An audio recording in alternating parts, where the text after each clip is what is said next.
Hi, everyone, and welcome to the EYEJ's Digital Inclusion Week event, Making Connections and Closing the Digital Divide.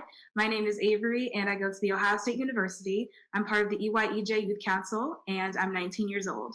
Today, I will be speaking with Mark Camaducci, founder and CEO of the 305 Education Group, and Jessica Cohen, manager of the State Government Affairs at Verizon. Mark, Jessica, would you guys like to introduce yourselves?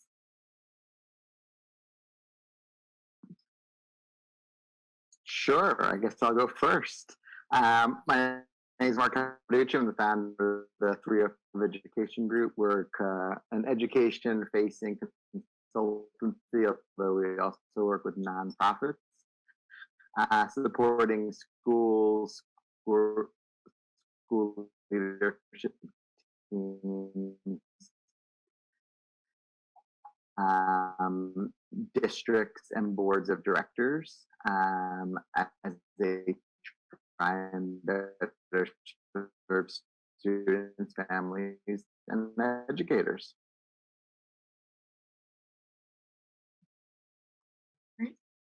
Okay, I'll go ahead. I'm Jessica Cohen. I work for Verizon Communications.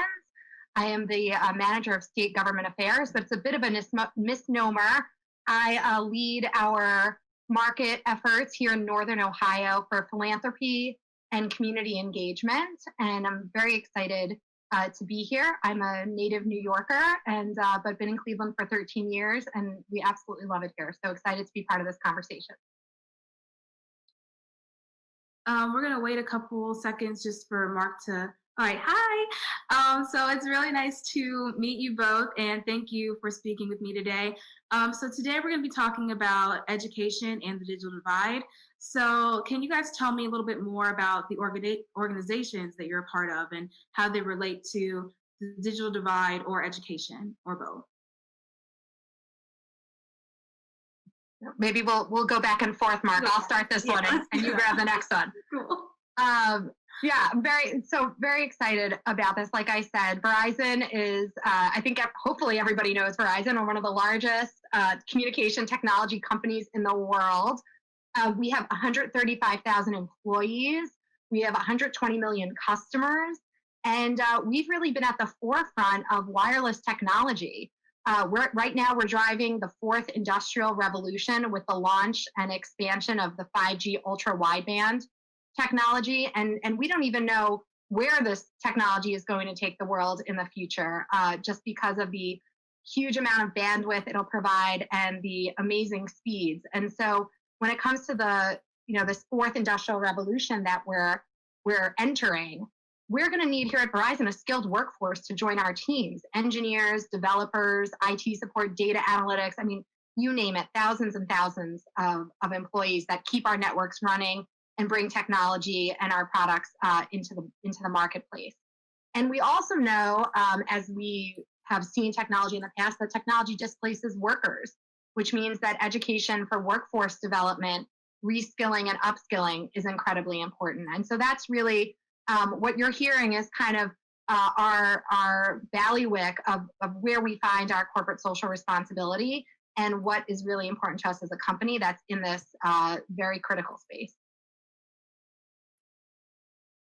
So take everything Jessica said about being a large multinational organization, and we're the exact opposite, right? We're like a little consulting firm based in Ohio, although we're lucky enough to be able to work across the US. So like I said, I mean, we live in the education space broadly, right? Like that's where a lot of our work is. So we are working shoulder to shoulder with educators at all levels, classroom level, school leadership level, district level, and board of director level. Trying to ensure that they are ultimately meeting the needs of students, families, and educators day in, day out, and that they are evolving what they are trying to do and how they're trying to do it. In this current moment, we have been lucky enough to be able to work with a lot of folks and organizations that are just, they're leaning into the uncertainty. Right? Like we just have a really big opportunity right now to fundamentally change how we operate. And we can narrow that down into the education space for the purpose of this conversation.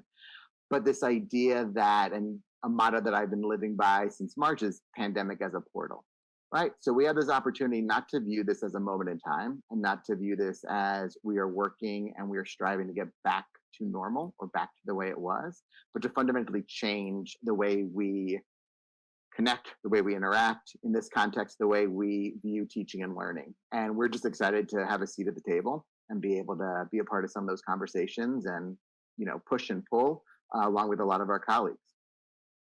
That's great. I actually, both of you make really good points. Jessica, when you're talking about, education isn't just limited to schools. Education is career development, it's professional development, it's in the workplace. You're learning all the time. And that's something that when you think about education, you automatically think of school. You think about elementary school, the school that I'm in now. And I find that really interesting that you're taking education and you're molding it into this is professional development. Education is for adults too. And I love that. And then Mark, I totally agree with you on like using this pandemic as a platform to move forward with education. How do we teach kids? And education, and I'm a communications major actually. So like that stuff is really important to me. And both of my parents have been in education. So that's something that I'm really passionate about is how do we advance our learning with kids? And how do we move forward with this? Because times are changing. It's going to happen. And at this point, we can either push back or we can move forward. So I totally agree. And, with everything going on right now with COVID-19 and schools and education, they've been really heavily affected. And I just want to know what you guys think or what you've seen in the last couple of months regarding COVID and education and what issues have been illuminated and what kind of changes do you guys want to see? I think it's my turn to go first. So, I think ultimately, the idea of equity and access and the barriers that exist didn't start on March 16th. They were brought to light, right? So, there was a time when technology was a telephone, literally a landline, right? As recently as the 1980s, there were low income communities where as few as 40% of households had a landline. So they would have to go outside their home or apartment, find a payphone, which like literally doesn't exist anymore. And that's how they would connect with others. So this idea of equity around access, connectivity has been around forever.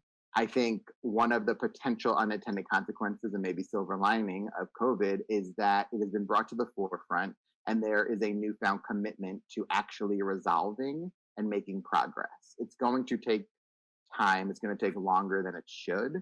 And a lot of this work has been stifled by, inequities that exist throughout society.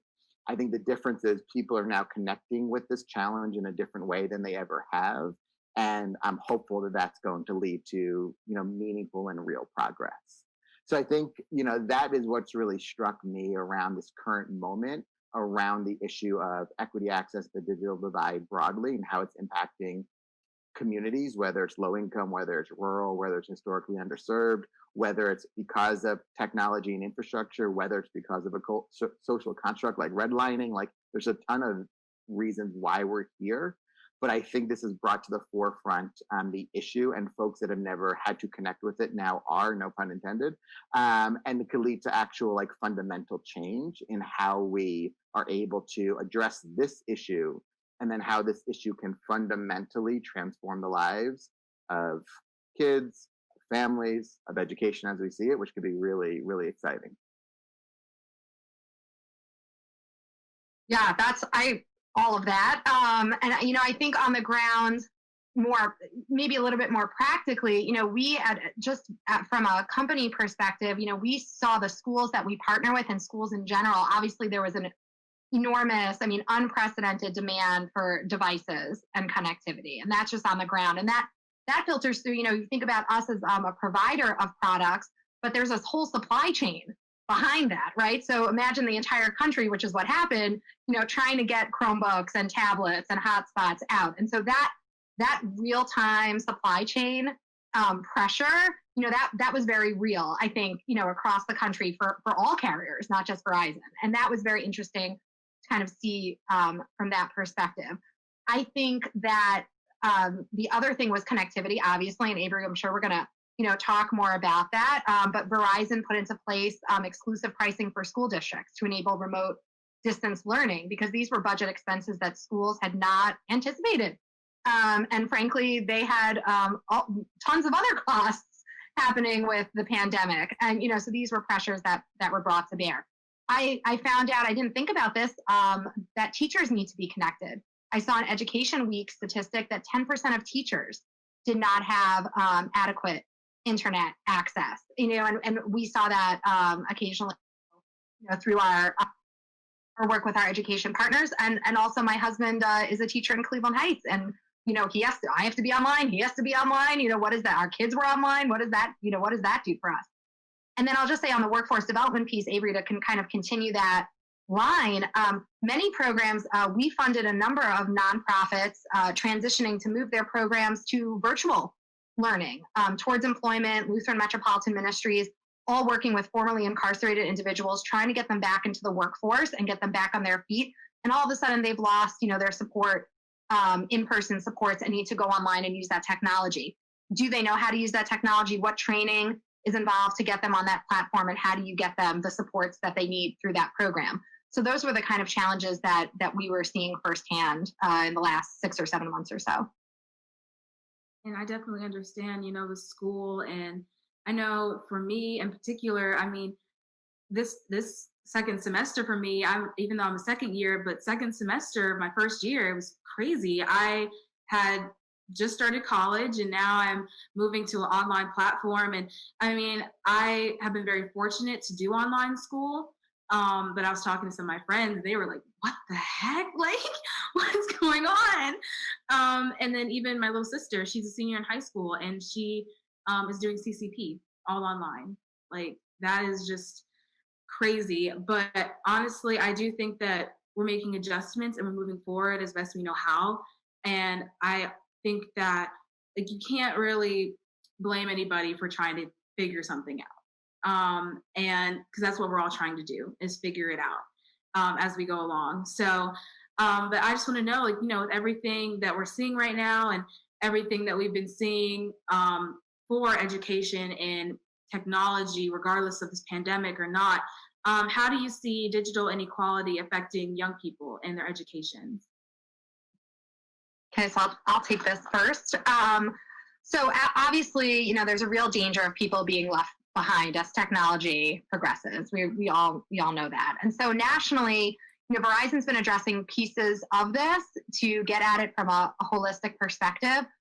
We talked about, devices and connectivity, but there's also an entire digital literacy component. And that has to happen, at all ages, depending, and meeting people where they are.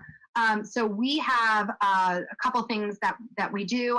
Nationally, we have a teacher training pathways program that's going to launch this month. And that focuses on empowering teachers with digital skills and helping them to do remote learning. And again, I'll mention my husband because I see him firsthand every time I go up from my basement and hear him trying to manage his class, online. It's not easy. It's very, very different for teachers. And so we're trying to empower them to give students the best experience possible under the circumstances. We have remote learning resources. There's a lot of that out there, but ours are focused on STEM and technology because that's where we are as a business. And then we also have, and I know I was getting tons of resources in the spring when my kids were on Zoom school. We have a STEM activity center that just is free to expose kids because I think, we see this challenge in Cleveland, of course, is, to know that you want to be in tech, right? Or to know that you want to work in this area, you have to be exposed to it, in the very beginning, right? From being young, otherwise you'll never know. And so we're trying to provide resources that are free, that anyone can access on our website and bring to their kids. And my home phone's ringing, so I'm going to let Mark go. And yeah, so I mean, I think it's a great question, Avery, and I think kudos to Verizon, Jessica. Like, this is what we need, right? Like, we need like a bunch of people that weren't connected in this way with this challenge, and now we are, and we're all like working really hard, I think, to try and figure out a solution, right? So we're lucky enough, like that's the nature of our work, right? We work with folks to try and design solutions, and we get really embedded with our partners.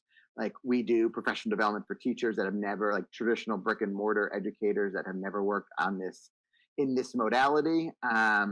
We work with, school leaders. I've been through this. What I think is, the gap is there. I don't think anyone is surprised by it. I think people are committed to fixing it. I think that's fundamentally going to help society, going to help education, and it's going to help kids. What I think I'm a little bit, nervous about, I guess, is this idea that people are seeing this as like a blip, and they're just like trying to put a band-aid on something, hoping that it's going to go away. And like, we'll reminisce about this in like 2021, about this time when like we were all home. And I think that's really just short-sighted, right? Like, this is a way to change the way teaching and learning occurs, which can be so much more empowering and impactful for students, regardless of urban, rural, socioeconomic level, gender, or race. Like, it doesn't make a difference. And I think the one thing that is really hopeful, or I guess two things. One is that students have a new level of ownership that they never had before. There's no longer this like really, really silly construct of like, you have to walk into a building at 8 a.m. and leave at 3:30. Like, for a high schooler, like, what are you doing? Like, you got to be kidding me. Like, how silly is that, right? So this idea of ownership around like, I'm taking ownership of my learning when it happens, the modality that's best for me. It's probably going to be a combination of things. Like, nothing is so black and white, like I'm only going to look at a screen or I'm only going to go into a building. But I think students now have a voice that they never had before.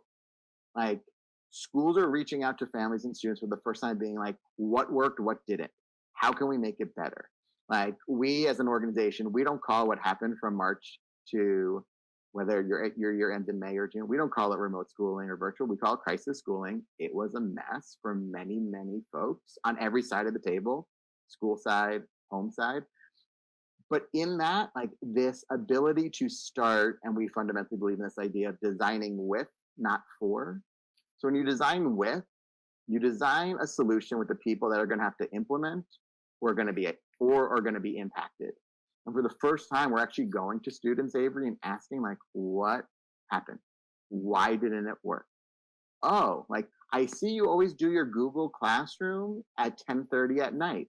Maybe we need to have teachers that are accessible and have like a third shift hour, which there is a school in Cleveland doing that, which is really impressive, right?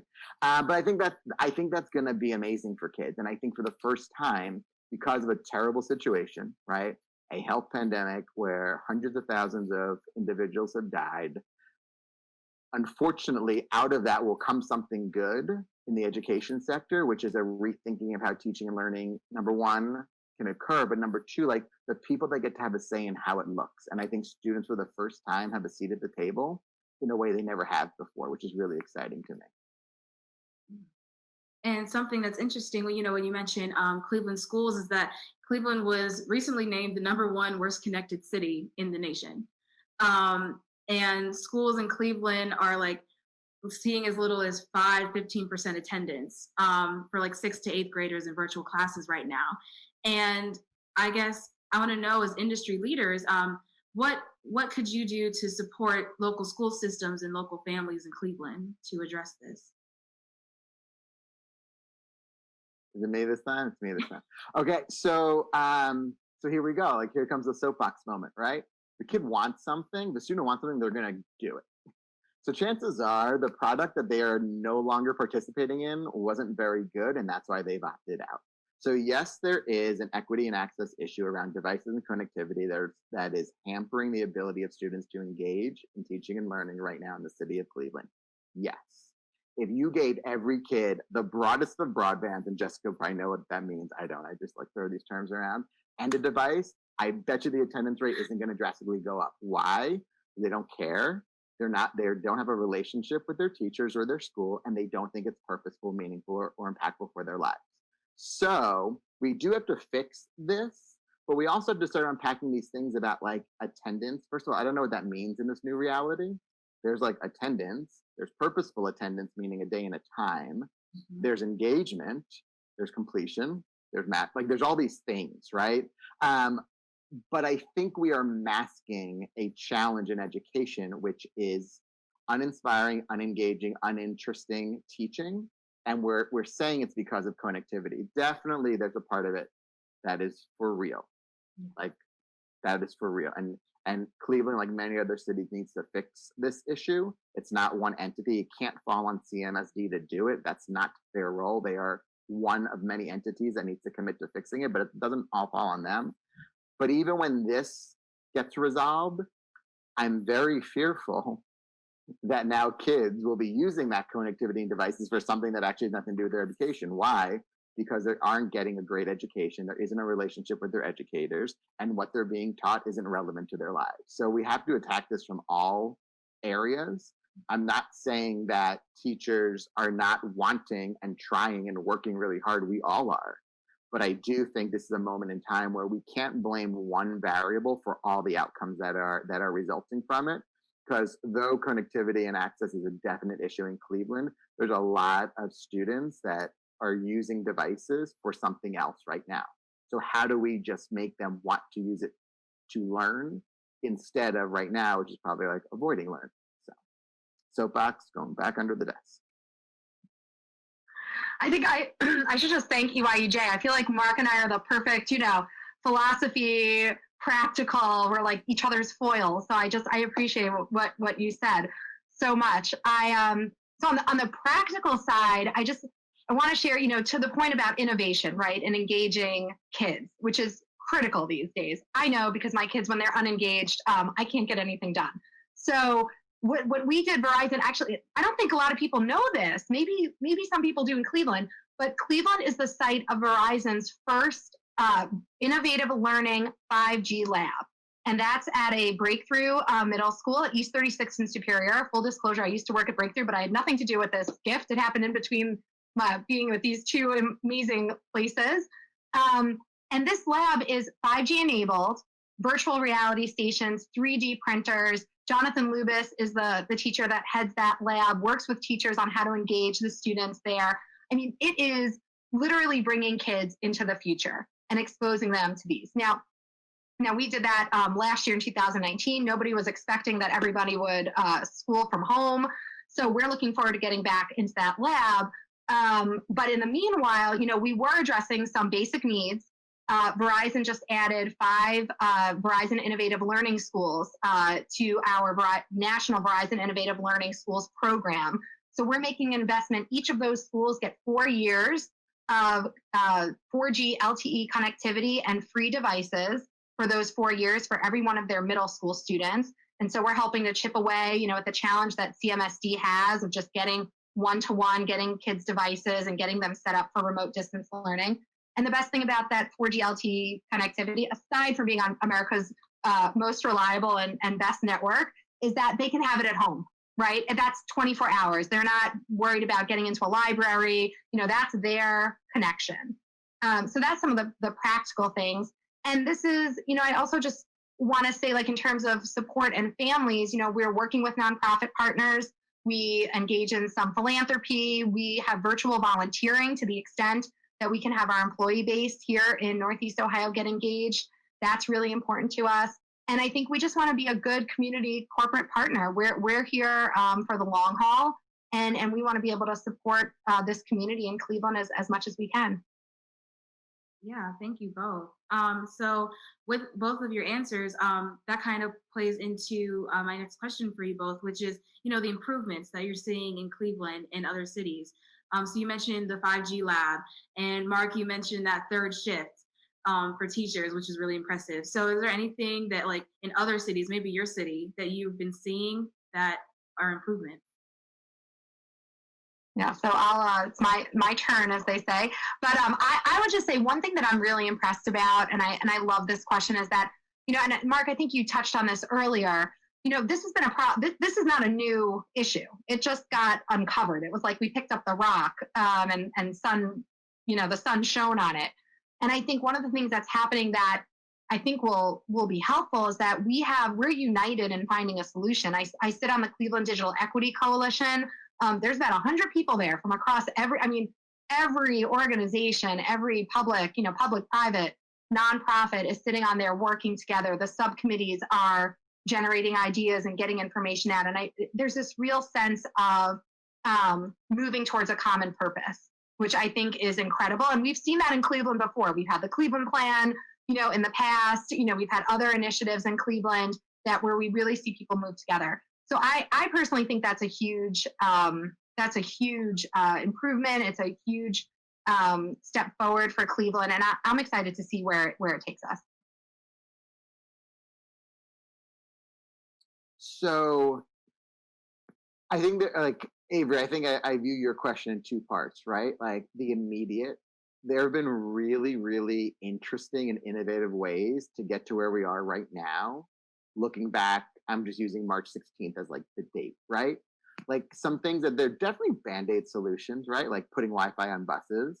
But that's huge for families and communities that didn't even have that, right? Like we worked on a project with Cincinnati Public Schools where we helped them launch 2 TV channels that was providing content to homes that didn't have access around internet, reliable internet devices, but they all had TV. So 150,000 homes get 24 hours of academic content in the Cincinnati region. Like that's great, What I think is really interesting in this moment is this idea, like I love that third shift idea that one school is doing. What I think is really interesting, though, is there have been historical barriers in education that have caused to certain communities being underserved for hundreds of years, right? And so now all of a sudden we have a conversation around a way to get rid of those barriers, and underserved communities will now have more of a level playing field. It won't be level, but it's one step in the right direction. So like from a school's perspective, I don't know why a school will ever have a student that is like absent or why they would ever close when it snows again. Mm-hmm. Like these things are now like we are going to look, I hope at one point we look back, like remember when there was a snow day? Like kids should not know what that is a couple of years from now because we have removed the barriers of when teaching and learning can occur. And we've given voice to design that solution to students and families and educators in a way we never have. And I think that is, it's like the blending of the two. We've had these solutions available and we've just been too nervous to look beyond like what is comfortable, and we were all forced to. And I think that is going to be a really amazing opportunity for education sector broadly, but most importantly, teachers and students as we move on from this. And I think that ownership piece can't be understated.